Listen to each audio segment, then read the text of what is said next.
লাগে না কখনো আবার হামলা। এভাবেই কেটেছে আমাদের একটা বছর, আজ নতুন করে আমরা জেগে উঠেছি বাঙালি। চলো একসাথে একই তালে সামনে আগাই 2025 এই নতুন বছরে। ও hey hey hello happy new year 2025, তোমাদের জানাই স্বাগত।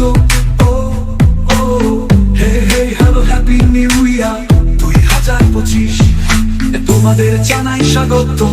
ও আগের বছর যা হয়েছে হোক, কিন্তু এবার হবে কোপ। আমার না হইলে বিয়া যাবো বাড়ি ছাইরা, একটা কালো ফ্রেন্ডও আমি পাই না। আমার কপালটাই যে পুরা 2025, এবার কোনো একটা বিয়া, আর বিয়া না হইলে পালাবো বাড়ি ছাইরা। ও hey hey hello happy new year 2025, তোমাদের জানাই স্বাগত।